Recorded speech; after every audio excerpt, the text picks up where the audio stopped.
क्योंकि आध्यात्मिक विकास के बगैर हम भौतिक विकास में कितने भी आगे बढ़ जाएं, कितनी भी चीज़ों को पालें, प्राप्त कर लें, पर भैया बिना हमारे आंतरिक विकास के, बिना हमारे आध्यात्मिक विकास के सब फीका है। सब फीका इसलिए है क्योंकि वो कुछ दिनों तक तो अच्छा लगेगा, वो कुछ दिनों तक तो बढ़िया लगेगा, मन को भाएगा, पर फिर मन में भाव जागता है कि ऐसा एकांत मिले या ऐसा आनंद मिले, ऐसा सुख मिले जो कहीं बाहर के शोर शराबे से दूर हो। फिर मन में एक बात ये भी आती है कि चलो हम बिल्डिंगें तो ऊंची बना लेंगे, लेकिन आगे के भविष्य में क्या होगा जब हमारे पास पीने के लिए शुद्ध पानी नहीं होगा? क्या होगा अगर हमारे लिए सांस लेने के लिए शुद्ध ऑक्सीजन नहीं होगा, हवा नहीं होगी, सात्विक जीवन नहीं होगा, सात्विक आचरण नहीं होगा? उस सात्विक आचरण को आगे बढ़ाने के लिए प्रश्न उठता है कि हम क्या कर रहे हैं, हम ऐसा कौन सा ऐसा मार्ग, ऐसा साधन अपना रहे हैं जिससे हमारा अंदर का भी विकास हो, हमारी भक्ति का विकास हो, हमारी आध्यात्मिकता का विकास हो। अब आंतरिक विकास कहाँ होगा? बोले उसके लिए आपको कहीं और जाने की आवश्यकता नहीं। ऐसे कभी आपके शहर में, आपके क्षेत्र में भगवान की कथा गाई और सुनाई जा रही हो और आप वहाँ आ गए हो, आप वहाँ आकर के बैठे हो, आप उस कथा में डूबे हो, उस कथा का रस ले रहे हो, ये हमारे आंतरिक विकास के लिए ही है, हमारे अंदर के विकास के लिए ही है, मन की स्वच्छता के लिए ही है, चित्त की स्वच्छता के लिए ही है। तन तो दुनिया साफ करती ही है, रोज सुबह उठते नहाते, नहाते कि नहीं नहाते? अब वो भी सबका रूटीन अलग अलग है ना, कई कई तो पहुंचे हुए महापुरुष होते हैं, वो डेली नहीं नहाते, वो वीकली नहाते, वीकली मुहूर्त निकलता उनके स्नान का, बाकी दिनों में बोल ड्राई क्लीन कर लेते हैं। पर नित्य स्नान शरीर की शुद्धि तभी मानी जाती है। भगवत भक्त स्नान न करेगा तो ठाकुर जी की सेवा से वंचित रह जाएगा, बिना स्नान ध्यान करे आप सेवा कैसे कर पाओगे? तो नित्य हम तन का शुद्धि का ध्यान रखते हैं। गर्मी पड़ रही है, बदबू ना आए तो थोड़ा इधर छिड़क लिया, थोड़ा इधर छिड़क लिया, सुगंधी महके जहाँ से हम निकलें, बढ़िया लगे मिलने वाले को, इसका भी ध्यान रखते हैं। लेकिन आंतरिक जो हमारा सूक्ष्म शरीर है, उसकी शुद्धता का, उसकी सफाई का ध्यान हम नहीं रख पाते, लेकिन उसके लिए हमारे शास्त्रों ने, हमारे पुराणों ने जो अपनी बात, जो वाणी गाई है, ये हमारे मन की स्वच्छता के लिए है। एक बार एक बाबा जी थे, महात्मा जी थे, वो कहीं एक कुआं के पास जल पान करने गए, तो बाबा जी के पास एक छोटा सा घड़ा था, उस घड़े में पानी भर के लेके जा रहे थे अपनी कुटिया के लिए। तो मिट्टी का घड़ा, उनने जल भरा उसमें और जल भर के उठाने लगे, तो उठ नहीं पाया, उठ ना पाया तो वहीं एक और स्त्री महिला खड़ी थी, उसने देखा बाबा जी को मदद की जरूरत है, तो उसने ऐसे हाथ लगा दिया घड़े में। जैसे हाथ लगा दिया तो बाबा जी एकदम उछल पड़े, अरे राम राम राम, छी छी छी, हमारे घड़े को तुमने अशुद्ध कर दिया, हमारा नियम है किसी स्त्री का छुआ नहीं, हम स्पर्श किया हुआ कुछ भी उपयोग नहीं करते, और तुमने हमारा घड़ा खराब कर दिया, अब ये मांझना पड़ेगा। तो महाराज ने उस घड़े को फिर मांझा, मांझ करके उसमें जल भर के फिर दोबारा। अब ये बात जब उसने कहा कि हम स्त्री का मुख अब ये घड़ा मांझना पड़ेगा, तो अब वो स्त्री भी कोई साधारण नहीं थी, कोई अच्छी वैष्णव कोई स्त्री रही होगी। उसने अब जब दोबारा घड़ा उठाया, अब की बार जानबूझ के हाथ लगा दिए। महाराज जी बोले अरे हद हो गई, तुमने फिर हाथ छू दिया इसमें, फिर अशुद्ध हो गया, फिर मांझना पड़ेगा। दोबारा मांझा, तीसरी बार फिर हाथ लगा दिया, चौथी बार, बार बार महाराज जी महात्मा जी मांझते गए, अंत में एकदम लाल पीले हो गए। बोले क्या कर रही हो तुम? तो स्त्री ने हाथ जोड़ करके बस एक ही शब्द कहा, महाराज हम आपसे ऊंचे ज्ञानी तो नहीं है, पर एक बात कहें, 10 बार 20 बार आपने जो घड़े को मांझा है ना, इसकी जगह बस एक बार आप अपने मन को मांझ लोगे ना, तो स्त्री पुरुष का आपका भेद खत्म हो जाएगा। सभी सृष्टि जगदीश की, हम स्त्री हैं तो क्या हुआ? क्या हम भगवान के अंशी नहीं हैं? अगर आपका मन शुद्ध होता तो स्त्री छू ले, कोई अशुद्ध व्यक्ति छू ले, क्या भेद पड़ता है, क्या फर्क पड़ता है? मन को मांझ लिया होता तो घड़ा मांझना न पड़ता। कभी कभी कोई जगत के साधारण व्यक्ति भी ऐसी ऊंची बात बोल देते हैं, कोई ग्रस्त की साधारण महिला भी ऊंची बात बोल देती है, और उसको स्वीकार करना चाहिए। कभी कभी कोई बेटा बेटी बच्चा ऊंची बात बोल देता है, तो उसमें अभिमान आड़े नहीं आना चाहिए। भले हम कोई प्रवक्ता हो, क्या हमसे गलती नहीं होती? कोई बात हमने बोल दी कथा में गलत, और किसी ने हमको बोला कि जी ये आपने ठीक नहीं बोला था, तो हमें उसे सुधारना चाहिए, हमें उसे ठीक करना चाहिए। तो भैया तन तो शुद्ध हो ही जाता है, लेकिन मन की शुद्धता के लिए, आंतरिक विकास के लिए हमें ऐसी कहीं सत्संग की जगह पर जाना चाहिए जहां बैठकर के हम अंदर का विकास कर सकें। अंदर का विकास क्यों जरूरी है? बोले अंदर के विकास से ये जो हमारा शरीर है ना, ये प्रभु का मंदिर है। शरीर हमारा प्रभु का मंदिर है। पर गोस्वामी तुलसीदास जी कहते हैं कि हृदय भुवन प्रभु तोरा, जहां आए बसे बहु चोरा। हृदय हमने आपके लिए बनाया था ठाकुर जी, हमने इसलिए ये हृदय बनाया था, इसमें आप आके विराज जाओ, इसमें आप आके हमारे चित्त में विराजो। पर उल्टा हो गया, यहां बहुत सारे चोर उचक्के आके बस गए। चोर कौन है? कौन है चोर? जितने भी दुर्गुण हैं हमारे भीतर, वो सब चोर हैं। चोर छुपा बैठा रहता है, वैसे ही हमारे जो दुर्गुण हैं वो सब छुपे बैठे रहते हैं। क्रोध, आलस्य, ईर्षा, दंभ, ये सब हमारे दुर्गुण हैं। अब हृदय बनाया तो ठाकुर जी के निवास के लिए था, पर इस हृदय में आकर के बहुत चोर बस गए। अब अगर इनको भगाना है तो थोड़ा डर दिखाना पड़ेगा। जैसे ही चोर को पता लग जाए ना पुलिस आई है, पुलिस का हॉर्न भी वो टू टू वाला बजने लग जाए आसपास, तो अलर्ट हो जाता है कि अब भागो, अब पकड़े जाएंगे।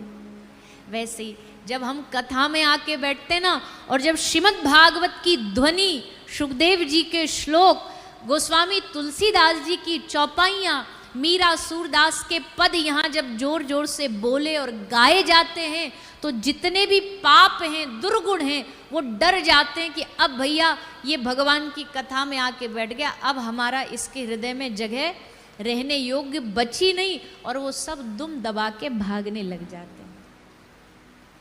अब कोई कहेगा जी आपने बात तो बढ़िया करी, पर हम तो जो कथा सुनने वाले हैं उनको भी देखते हैं कि उनमें भी दुर्गुण तो होते ही हैं। तो भैया देखो, ये जो प्रोसेस है ना, ये एक दिन का नहीं है। थोड़ा धैर्य रखो, थोड़ा धीरज रखो। कथा का परिवर्तन की प्रक्रिया बड़ी धीमी होती है, परिवर्तन तुरंत नहीं आता है। परिवर्तन की प्रक्रिया थोड़ी लंबी होती है, उसमें थोड़ा धैर्य रखना पड़ता है, थोड़ा धीरज रखना पड़ता है। धैर्य के साथ जब हम भगवान की कथा से जुड़ करके अपना आंतरिक विकास करते हैं, कथा में आके बैठते हैं, तब दुर्गुण भागते हैं और गुणों का हृदय में प्रवेश होता है। और जब गुण आते हैं तो भक्ति आती है, और भक्ति आती है तो भक्ति के पीछे पीछे कौन आते हैं? अरे बोलिए ना जोर से। ऐसे जबरदस्ती बुलाया जाता है आपको, ऐसे बैठे रहते हो जैसे कथा में नहीं, कोई एकदम वो धरने पर आए हो।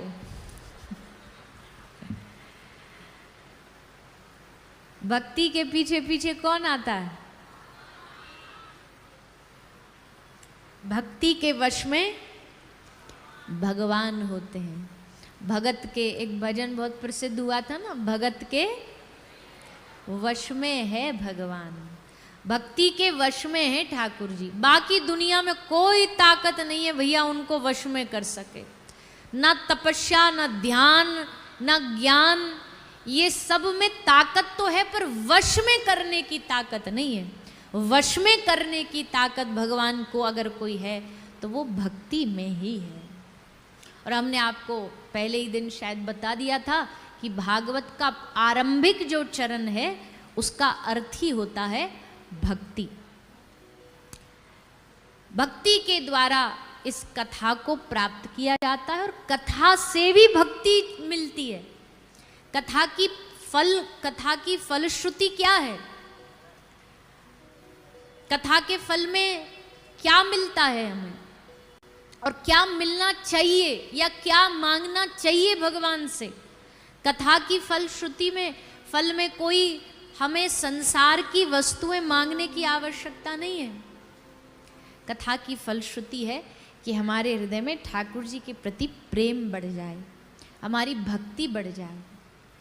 भक्त हर जगह ऐसे ना हाथ फैला करके भिक्षा मांगता रहता है, संतों के पास जाता है, महाराज जी कृपा कर दो। महाराज जी बोलते कृपा में तुमको क्या चाहिए? बोले बस हमारी भक्ति बढ़ जाए। काम ही नारी प्यारी जिमी, लोभ ही प्रिय जिमी दाम, तिमी रघुनाथ निरंतर प्रिय लागहु मोहि राम। श्री तुलसीदास जी कहते हैं कि जैसे कामी को नारी प्रिय लगती है, कामी को नारी प्रिय लगती है, उससे नारी के अलावा संसार में कुछ नहीं चाहिए।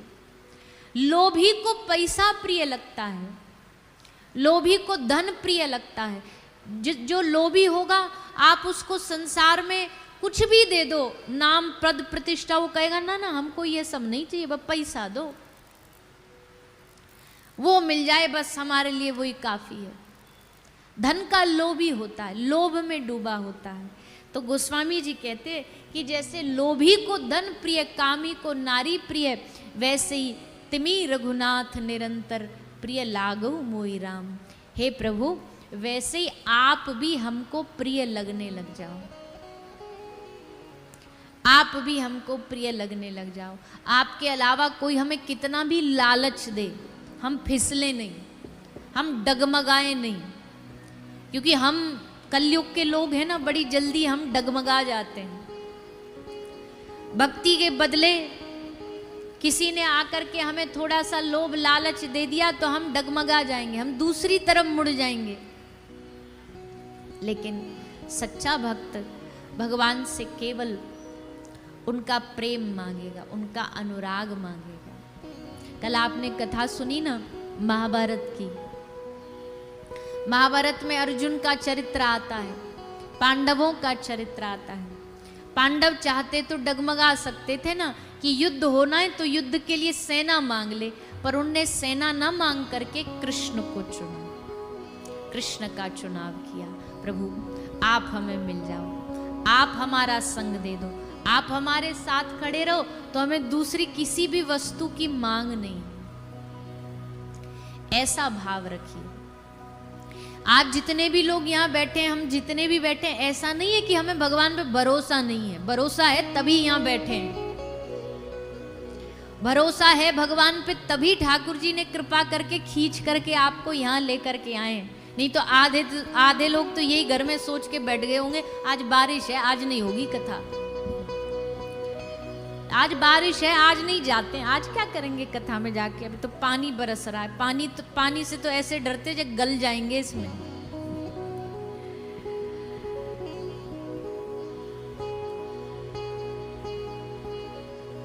तो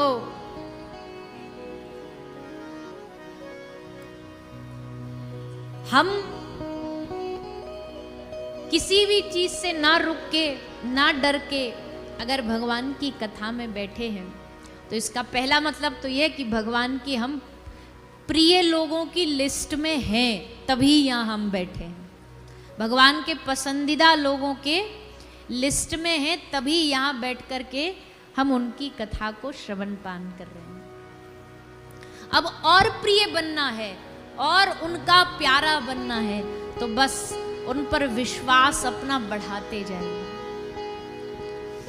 विश्वास बहुत बहुत प्यारा शब्द है। आप जितने भी लोग हो ना यहाँ पे, सब अपने जीवन में कुछ भी खो देना, पर अपने आराध्य के प्रति, अपने इष्ट के प्रति, अपने गुरु के प्रति कभी विश्वास न खोना। आराध्य पे भरोसा होना चाहिए, अपने ठाकुर जी पे, अपनी श्री जी पे, अपने महादेव पर विश्वास होना चाहिए। विश्वास हृदय में जितना पुष्ट होगा, जितना परिपक्व होगा, उतना ही उधर भगवान की तरफ से कृपा बरसना चालू हो जाएगी। विश्वास पक्का रखिए। मान लीजिए जीवन में जिन चीजों की आपको चाह है वो नहीं भी मिल रही हैं, तो भी विश्वास न डगमगाइए। सोचिए, ठाकुर जी ने कृपा करी है, इसमें भी भगवान की कोई ना कोई कृपा है हम पर, क्योंकि ठाकुर जी की कृपा अलग है। कैसे अलग है? एक दृष्टांत देते हैं, बोले एक नाम दे ही भैया भिक्षा दे दो, तो भीतर से सेठ आया एकदम गुस्से में और आकर के 2-4 गालियां सुना डाली। अरे राम राम राम, शर्म नहीं आती, हट्टे खट्टे हो, जवान हो, कमा नहीं सकते, कमा के खा नहीं सकते, आ गए यहाँ रोटी मांगने के लिए, मेहनत करो, पैसा कमाओ, और बड़ा बुरा बुरा सुनाया। अब नारद जी ऐसे देखे ठाकुर जी को, कहाँ ले आए, किसके घर ले आए, इतना अपमान किया इसने हमारा। नारद जी बाहर निकले, बाहर निकलते ही भगवान से बोले, प्रभु ऐसा आदमी इतना पैसा और इतना कंजूस, इतना धनवान होते हुए भी इतना बड़ा कंजूस है, प्रभु इसको तो श्राप दे दो आप। ठाकुर जी ने कहा, पक्का श्राप दे दें? बोले हाँ दे दो। भगवान ने कहा, ठीक है नारद जी, आप कह रहे हो, हम इसे श्राप देते हैं, हम इसको श्राप देते हैं, इसका धन, इसका वैभव, इसका प्रतिष्ठा, इसका पैसा दिन दूनी रात चौगनी बढ़ जाए, ऐसा हम इसको श्राप देते हैं। हम नारद जी ऐसे देखे, बोले वाह प्रभु, बड़े गजब का श्राप है ये तो, ऐसा श्राप तो सब कोई चाहेगा। पर नारद जी मौन रहे, कोई बात नहीं, हरी इच्छा। अगले घर गए, अगले घर में गए तो वहां एक वृद्ध बूढ़ी मैया रहती थी, अकेली रहती थी वो मैया, कोई उसके घर परिवार में नहीं था, बेटा बेटी नाती पोती कोई नहीं, उसका सारा बस एक सेवा। उस सेठ को इस मैया से कुछ सीखना चाहिए। पर प्रभु अब इसने इतनी सेवा करी, वहां तो आपने गड़बड़ कर दी थी, पर चलो यहाँ कुछ अच्छा कर दो, इसको बढ़िया सा आशीर्वाद दे दो, बढ़िया सा वरदान दे दो। ठाकुर जी बोले पक्का दे दें वरदान? बोले हाँ दे दो। ठाकुर जी ने कहा, हम इस बूढ़ी अम्मा को वरदान देते हैं, इसके पास जो भैंस है वो मर जाए। नारद जी से अब रहा नहीं गया। नारद जी बोले, प्रभु बड़े विचित्र हो आप तो, बड़े उल्टे उल्टे वरदान की जगह श्राप की जगह वरदान दे आए, और जहां आपको वरदान देना था वहां आप उल्टा सीधा ये श्राप दे दिया। हमारी नहीं आती आपकी बात कुछ समझ में। तो श्री नारायण भगवान ने नारद जी से कहा, नारद हमने सोच समझ के उसको वहां श्राप ही दिया और इसको वरदान ही दिया। बोले कैसे श्राप? आपने उसको श्राप दिया दिन दूनी रात चौगनी बढ़ जाए, श्राप है?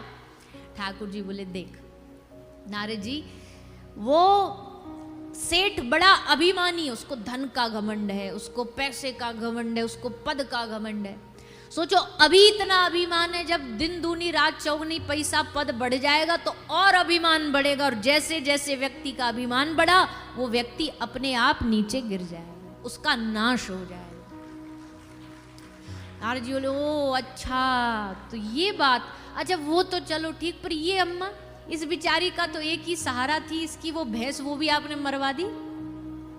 ठाकुर जी बोले देख, ये इस माता का मैं चाहता हूं अंतिम जन्म हो, इसके बाद ये सीधी मेरे लोक में आ जाए, इसका कोई ना आगे ना पीछे, इसका किसी में प्रेम नहीं, किसी में मोह नहीं, बस एक ही जरा सा इसका मोह इसकी भैंस में अटका हुआ है। और हम देख सकते हैं दिव्य दृष्टि से कुछ दिनों बाद ये मैया इसकी मृत्यु आने वाली, मरते समय अगर गलती से भी इसको मन में याद आ गई कि हमारे बाद हमारी भैंस कैसे रहेगी, तो इसका ये जन्म तो अगला जन्म भी खराब हो जाएगा, अगला जन्म खराब हो जाएगा। इसलिए इसके जाने से पहले हम भैंस को मरवा दिए कि अब इसका किसी से कोई मोह नहीं, अब जब जाएगी तो राम राम नारायण नारायण करती हुई मेरे धाम को आ जाएगी, मेरे लोक को आ जाएगी। तो बता नारद जी हुई ना कृपा? नारद जी बोले वाह प्रभु, आपकी लीला आप ही जानते, आपकी कृपा कब कहाँ किस रूप में होती है आप ही जान सकते हो। अब इसका मतलब ये है भैया कि जीवन में हमारे भी भगवान कुछ अगर हमसे ले रहे हैं, छीन रहे हैं, तो इसका मतलब है ठाकुर जी कुछ ना कुछ हम पर कृपा करने के लिए ही छीन रहे हैं, कृपा करने के लिए ही भगवान ये लीला कर रहे हैं। ऐसा मन में भाव रखोगे तो आनंद में रहोगे, प्रसन्न रहोगे, भगवान की इच्छा में मर्जी में डूबे रहोगे। तो महाभारत का प्रसंग विश्वास का प्रसंग है, विश्वास का प्रतीक है। पूरे पांडवों ने बड़े विश्वास के साथ ठाकुर जी पर भरोसा रखा, भगवान ने उसका परिणाम भी दिया। और फिर इसी वंश में एक भगवान के भक्त पैदा हुए, राजा परीक्षित। इनका विश्वास देखिए, 7वें दिन इनकी मृत्यु होने वाली है, 7वें दिन इनको शरीर छोड़ना है। और जब व्यक्ति को पता कि 7वें दिन वो मरने वाला, तो वो कुछ ना कुछ कोशिश करेगा, क्या कि कैसे मरने से बच जाएं, कहाँ भाग जाएं, क्या टोना टोटका कर लें, पंडितों से क्या ऐसा अनुष्ठान करवा लें कि मृत्यु टल जाए। पर श्री राजा परीक्षित बड़े समझदार हैं, वो जानते हैं कि भैया मृत्यु आज टाल लोगे, कुछ सालों बाद फिर लौट आएगी। परमानेंट समाधान ढूंढो कि मरने से पहले, मरण से पहले जीवन का कल्याण हो जाए। और ये कल्याण कौन कर सकता है? बोले कल्याण तो एक साधु ही कर सकता है, एक संत ही कर सकता है। इसलिए राजा परीक्षित गंगा के तट पर संतों की शरण में जाते हैं, और वहाँ जा कर के श्री सुखदेव जी से मिलन होता है। श्री परीक्षित राजा का मिलन हुआ श्री सुखदेव जी महाराज से, और सुखदेव जी ने आश्वासन दिया राजा परीक्षित को कि हे राजन, चिंता न करो, अब चिंता का समय नहीं है तुम्हारे पास, अब चिंतन का समय। चिंता करोगे तो 7 दिन ऐसे ही निकल जाएंगे, पर इस चिंता की जगह तुम चिंतन करोगे तो तुम्हें 7 दिन में भगवान की प्राप्ति हो जाएगी। आओ बैठो। और राजा परीक्षित को कथा सुनाना सुखदेव जी ने आरंभ कर दिया। सबसे पहले सब ऋषि महात्मा बैठे थे, श्री सुखदेव जी ने सब साधनों का सार बताया। सब साधनों का सार क्या है भैया? देखो, अगर आप किसी तपस्वी साधु के पास जाओगे तो वो आपको आज्ञा करेंगे, आदेश उपदेश करेंगे कि भैया तप से बड़ा कुछ नहीं है। किसी व्रती साधु के पास जाओगे वो कहेगा व्रत से बड़ा कुछ नहीं है। किसी याज्ञिक साधु के पास जाओगे वो कहेगा यज्ञ से बड़ा कुछ नहीं है। तो क्यों ना सब साधनों का एक सार बता दिया जाए, जिससे हमें पता लगे कि सब साधन इसी में समाये हैं। तो भागवत जी का आरंभ ही सुखदेव जी इस श्लोक से करते हैं, एतन निर्विद्यमानानाम इच्छताम कुतो भयम योगिनाम नृपनिर्णीतम हरेर नामानुकीर्तनम। सब साधनों का एक साधन, क्या? हरेर नामानुकीर्तनम। भगवान के नाम का कीर्तन, भगवान के नाम का जाप, भगवान के नाम का उच्चारण करना, यही सब साधनों का सार है, सब साधनों का। और जिस तरह का ये युग चल रहा है, समय चल रहा है, इसके हिसाब को भी देखा जाए तो सबसे सरल साधन भी यही है कि हरि नाम का जाप करो, भगवान नाम का जाप करो। उस जाप के करते करते करते आपको भगवत प्राप्ति सहज में हो जाएगी। आप जब गुरु के पास जाते हो तो गुरु आपसे क्या कहता है? गुरु आपको क्या देता है? गले में कंठी बांधेगा, कान में एक मंत्र बोलेगा, हाथ में झोली देगा, माला देगा और कहेगा अब इस रास्ते पर, मार्ग पर लग जाओ और निरंतर भगवान नाम का जाप शुरू कर दो। क्योंकि वो जानते हैं कि इस कलिकाल में हमारे लिए सहज भी यही है और भगवत प्राप्ति का रास्ता भी यही। बिना नाम के जाप के कलयुग में भगवान की प्राप्ति सहज नहीं है, आसान नहीं। क्योंकि यहाँ चारों तरफ देखो, माया अपने पंख फैला करके बैठी है। ऐसे में ध्यान 2 मिनट 5 मिनट भी अगर ध्यान करने बैठ जाए, माला करने बैठ जाए, तो ध्यान करते ही मन जो है चारों तरफ भागता है, भटकता है, संसार की चीजों की ओर भागेगा। लेकिन नाम स्मरण एक ऐसा साधन है जो आप सड़क पे चलते चलते भी कर सकते हो, आप घर में बैठे बैठे कर सकते हो, आप बाजार में घूमते घूमते कर सकते हो, आप किसी भी जगह खड़े होकर के नहाते नहाते भी भगवान के नाम का जाप कर सकते हो। इसलिए संतों की आज्ञा है, संतों का उपदेश है और कथा का भी उपदेश यही है, कथा का सार भी यही है।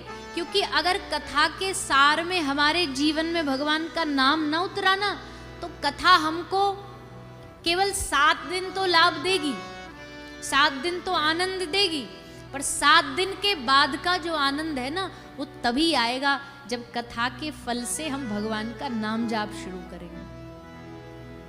इसलिए आप जितने भी लोग यहाँ आए हो कथा सुनने के लिए, हम सबसे निवेदन करते हैं, जो करता है बहुत बढ़िया है, जो नहीं करता है भैया आप सब अपने जीवन में थोड़ा थोड़ा भगवान का नाम जाप करना शुरू करिए। खुद करके देखिए, अच्छा लगे तो आगे करना।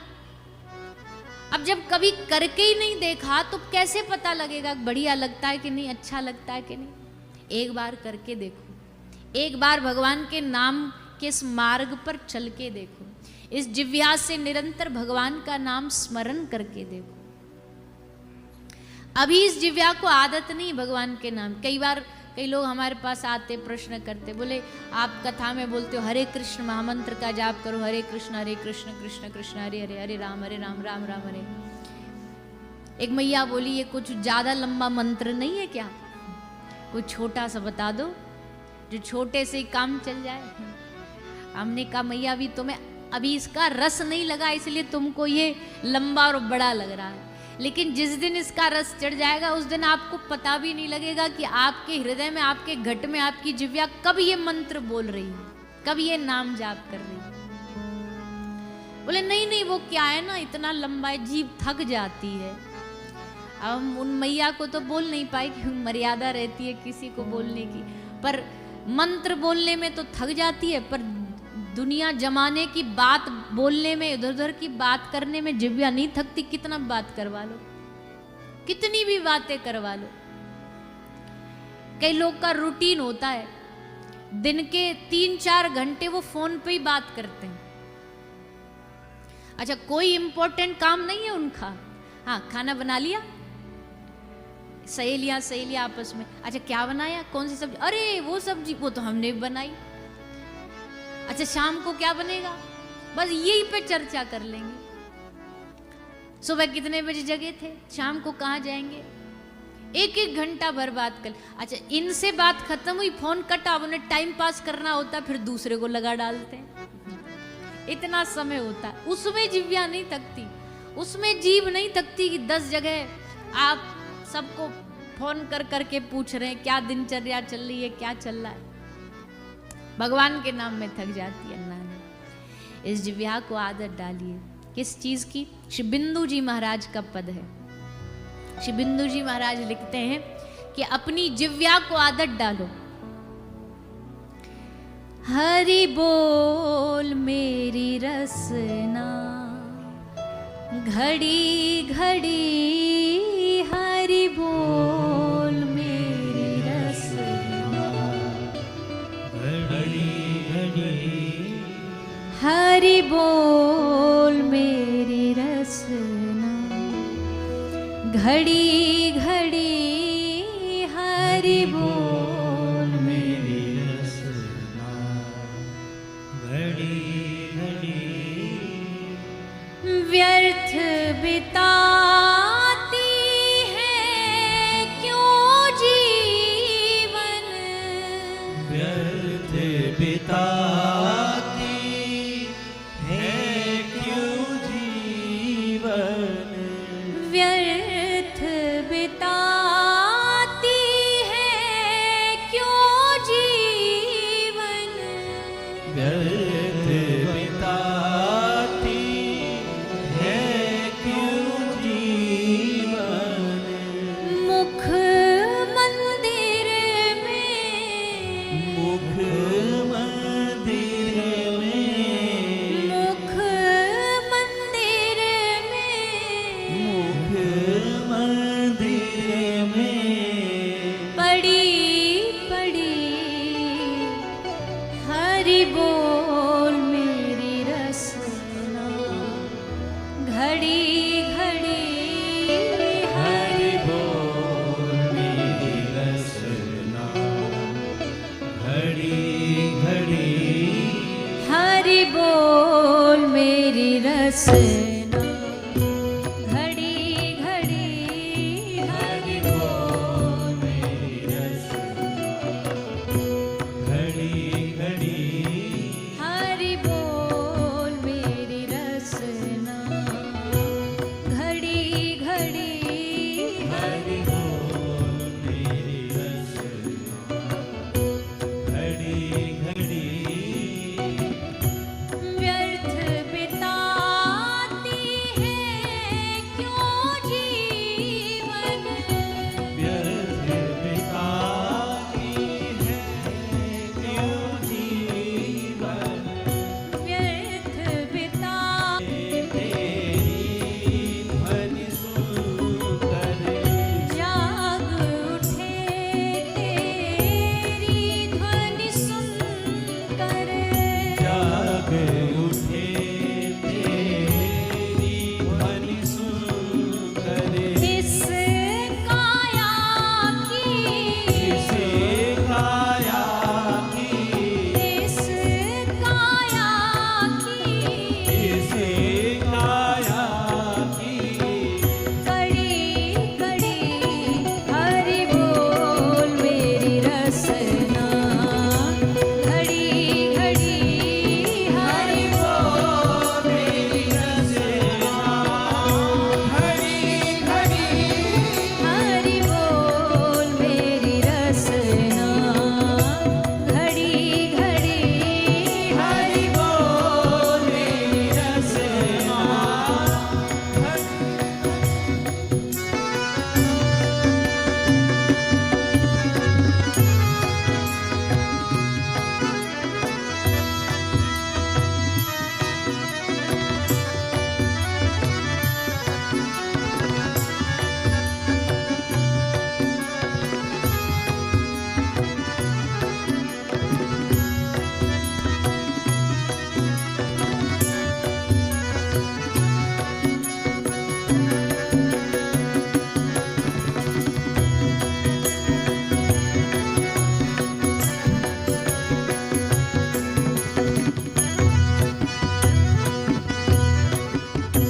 बरसा दे हरि नाम सुधारस, बरसा दे हरि नाम सुधारस, बरसा दे हरि नाम सुधारस, बरसा दे हरि नाम सुधारस, बिंदु बिंदु से, बिंदु बिंदु से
बिंदु जी महाराज इस भाव के द्वारा हमारे हृदय में भगवान की इस नाम की रसधारा बहे, बिंदु बिंदु से झड़ी झड़ी। नित्य जाग उठे तेरी ध्वनि सुनकर इस काया की कड़ी कड़ी। भैया इस काया की महत्वता तभी है जब ये जिव्या भगवान का नाम ले रही है, नहीं तो इस काया की कोई महत्वता नहीं संसार में मानी जाती। ये शरीर की कोई महत्वता नहीं मानी जाती अगर ये भगवान के विमुख है तो। एक बार एक बड़ा राजा था, बहुत धनाढ्य, बहुत धनवान, बड़ा रुतबा उसका, एक संत के पास गया। संतों के लिए क्या राजा क्या फकीर, संतों को कोई मतलब नहीं, तो होगा राजा अपने वहाँ का होगा। संत ने भाव नहीं दिया इसको, पूछताछ ना करी, जैसे सब जगह जाता था तो पूछा नहीं, तो बड़ा नाराज हो गया, गुस्से में नाराज होके बोला, जानते हो मैं कौन हूँ, मेरी कीमत जानते हो क्या है आपको? संत ने कहा हाँ जानता हूँ, तुम्हारी कीमत है 50 रुपया। तो राजा बोला 50 रुपया कीमत? 50 रुपया का तो मैंने वो कुर्ता पहन रखा है। संत ने कहा तो हमने तो उसी की कीमत बताई, क्योंकि तुम्हारी तो कोई कीमत ही नहीं है। तन पे तुम्हारे 50 रुपया का कपड़ा ही उसी की कीमत है, क्योंकि भगवान की भक्ति से तुम जुड़े नहीं हो। अभिमान तुम्हारा सर पे चढ़ के बोलता है, तो क्या कीमत है तुम्हारी? कोई कीमत नहीं। पर हाँ, इस शरीर की कीमत तब बन जाती है जब ये भगवान की भक्ति में लग जाए। फिर तो देवता भी हाथ जोड़ के मांगते प्रभु से कि प्रभु हम पे कृपा कर दो, हमको मनुष्य बना के धरती पे भेजो ताकि हम भी भजन कर सकें। देखो, दो काम जो मनुष्य कर सकते हैं, एक तो भक्ति मनुष्य कर सकता है, दूसरा हंसना, प्रसन्न रहना, मुस्कुराना। हंसना ये भी मनुष्य कर सकता है, ये पशु नहीं कर सकता। अब सोचो, गधा हंसता दिख जाए आपको, बिल्ली हंसती दिख जाए, कुत्ता हंसता दिख जाए, तो पक्का लगेगा भैया कोई भूत प्रेत आ गए इसमें। ये कैसे हंस रहे हैं, कैसे इनकी बत्ती सी दिख रही है। पर मानव हंस सकता है, मानव को भगवान ने मौका दिया है कि ये मुस्कुरा सकता है, प्रसन्न रह सकता है। और दूसरा भजन। भजन अब वो अलग बात है कि कोई पशु योनि, किसी की पशु योनि में भी कोई ऐसा चला जाता है कभी कभी कि उसका कोई कर्म बिगड़ गया जिसके कारण वो उस योनि में भी भजन कर लेता है। पर अधिकांश तो पशु कहाँ भजन कर पाते हैं। कथा पशु सुन सकता है, हाँ, अनंत यहाँ पर कितने जीवाणु कीटाणु होंगे जो जिनके कान में कथा जा रही होगी जिससे उनका कल्याण हो जाएगा, वो अलग बात है। पर कथा का आयोजन पशुओं के लिए नहीं किया जाता, आयोजन मनुष्यों के लिए किया जाता है। तो भैया, इस शरीर की गति तब हो जाती है जब ये शरीर भगवान की भक्ति से जुड़ जाता है, नाम से जुड़ जाता है। इसलिए आप सब लोग जितने भी यहाँ आए हो, हम आप सब से निवेदन करते हैं, जो भी आपके गुरु ने मंत्र दिया हो उस मंत्र को खूब सब लोग जाप किया करो, माला किया करो। चलते फिरते भी जब तुम्हारे याद में आ जाए तो उससे बोला करो, गाया करो, नाम स्मरण किया करो। तो भैया, यही सुखदेव जी ने राजा परीक्षित को बताया कि सब साधनों का सार हरि नाम है, भगवान नाम है। आगे प्रकृति पुरुष का व्याख्यान श्री सुखदेव जी करते हैं। प्रकृति पुरुष मतलब प्रकृति का अपना एक रूप होता है और वो रूप भगवान का ही होता है। संसार में जो प्रकृति है, बारिश की बूंदें, मेघ, बादल,